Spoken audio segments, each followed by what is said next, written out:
Mesdames, Mesdemoiselles, Messieurs, en vos titres et qualités, chers frères et sœurs rescapés du génocide des Tutsis, chers bourgeois, bonjour. Le 7 avril 1994 débutait au Rwanda l'un des génocides les plus meurtriers du XXe siècle, après celui des Arméniens et celui des Juifs. Ce génocide anti-Tutsi, qui a duré une centaine de jours, est actuellement connu, reconnu historiquement et juridiquement pour la communauté internationale et par la communauté internationale.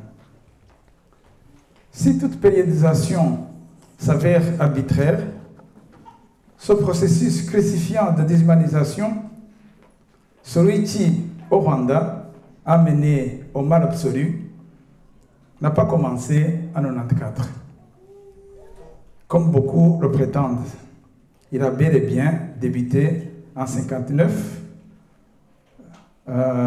par la révolution sociale, je ne dirais pas sociale, mais raciale, Hutu, pour ne pas dire sociale, avant d'atteindre son summum en 1994.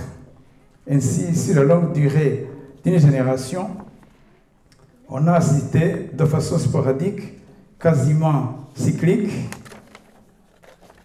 à des phases d'essai, puis répétition générale pour atteindre le paroxysme en 1994.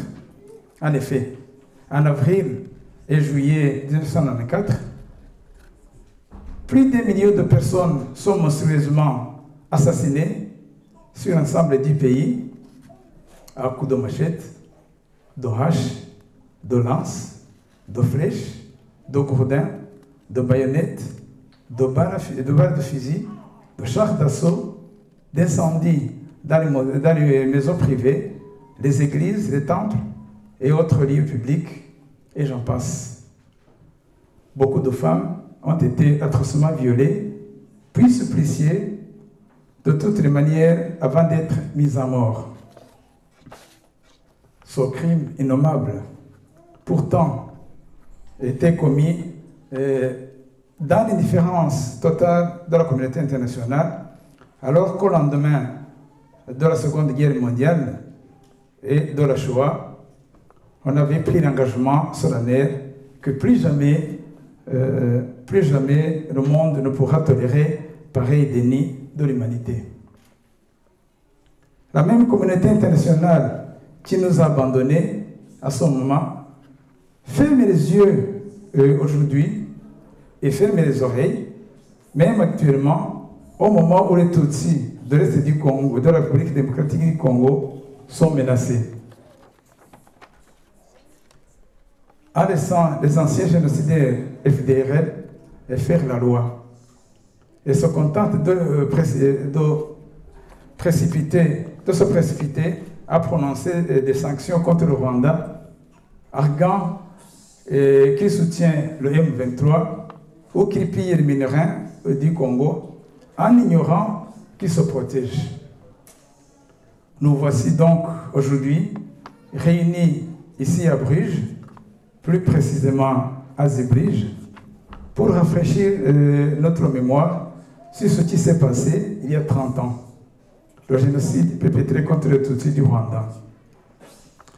Nous voici réunis pour répéter à ceux qui veulent nous écouter que le plus jamais ça doit être une réalité et pas une utopie. C'est ta responsabilité, toi le rescapé du génocide. C'est ta responsabilité, c'est la responsabilité des gens du Rwanda, c'est la responsabilité de toi, la communauté internationale, car le génocide est un crime contre l'humanité et tu fais partie de cette humanité.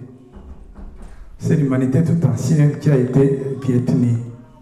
En effet, cette commémoration nous permet de rappeler le calvaire qu'enduraient les victimes de ce génocide pour ceux qui l'ont vécu de près ou de loin, ou ceux qui ont des proches et des victimes. C'est une occasion de réitérer notre volonté de préserver et de perpétuer la mémoire. C'est une occasion de rappeler ce passé qui ne passe pas, alors que le temps passe à toute vitesse. Mesdames, Mesdemoiselles et Messieurs, nul n'est à l'abri d'une telle tragédie. Et ces dernières années, ces derniers mois, ces dernières semaines, ces derniers jours, nous l'ont prouvé dans certains autres pays d'Afrique, d'Europe, et j'en passe. C'est donc une occasion pour avertir à nos enfants que l'intolérance, la discrimination, la haine, la violence et le non-respect de toute vie humaine, quelle qu'elle soit, peuvent détruire l'humanité. Au nom du réseau international de recherche et génocide, en sigle, que j'ai l'honneur de représenter, je tiens à remercier la commune de Bruges qui a accepté de nous accorder que nous fassions cette marche, et le bourgmestre qui est censé être là, mais qui n'a pas été, n'y a pas été. Dieu seul sait, il n'a pas été disponible. Une marche qui nous rappelle le calvaire qu'ont subi les nôtres, avec l'espoir que cela ne se reproduira jamais. J'aimerais quand même déplorer le fait que la commémoration de ce génocide, qui était l'acte contre l'humanité, soit sujet à des polémiques qui associent politique et diplomatie. Merci en tout cas à vous tous et vous toutes, et vous qui avez aujourd'hui, qui avez fait le déplacement pour assister à cette commémoration. Votre présence est importante pour nous. Au sein de notre association Les Urges, nous avons décidé, entre autres, de renforcer les recherches dans la lutte contre le négationnisme afin d'avertir que le risque de ressurgir le démon du passé est grand.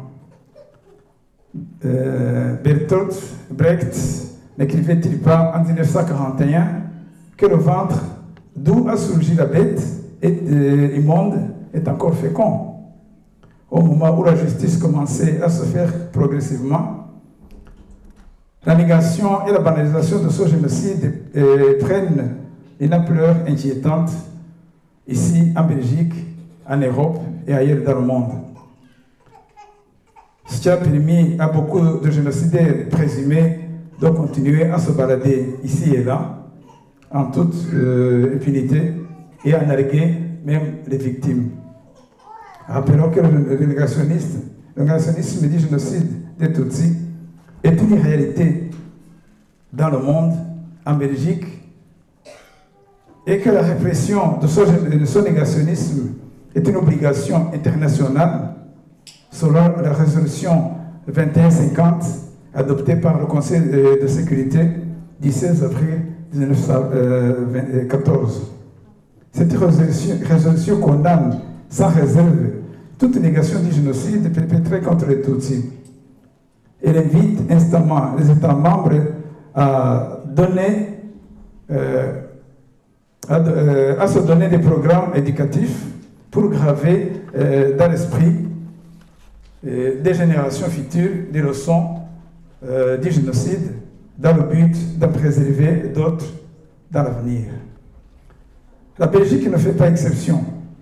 Même si elle a essayé de juger et de condamner un certain nombre de génocidaires, et pas les moindres en tout cas, beaucoup d'autres dossiers restent dormants dans les tiroirs du palais de justice. Et les négationnistes, eux, ne dorment pas. Pour conclure, j'aimerais adresser une requête particulière à la commune de Bruges en demandant que cette collaboration ne s'arrête pas là à cause des circonstances, mais qu'on puisse voir d'autres initiatives se développer, comme par exemple l'attribution d'une stèle commémorative ou un jardin dans la mémoire, pourquoi pas, un espace où les rescapés de Bruges et des environs, ou même ceux du monde entier, puissent venir et y recueillir. Ceci pourrait servir également d'outil pour l'enseignement aux jeunes que la haine et la discrimination peuvent aboutir à la catastrophe. Je sais qu'il y a ce projet dans le pipeline, mais j'aimerais le voir se concrétiser et que l'année prochaine, on puisse se recueillir devant un mémorial du génocide, comme c'est le cas à Bruxelles, à Charleroi, à Mons, à Tournai et dans beaucoup d'autres endroits en France. Je m'en voudrais évidemment de terminer ce petit mot sans réitérer mon appel habituel de solidarité agissante et qui permet de mieux préserver cette mémoire, car le génocide est un crime contre l'humanité et la préservation de la mémoire est un devoir pour tous.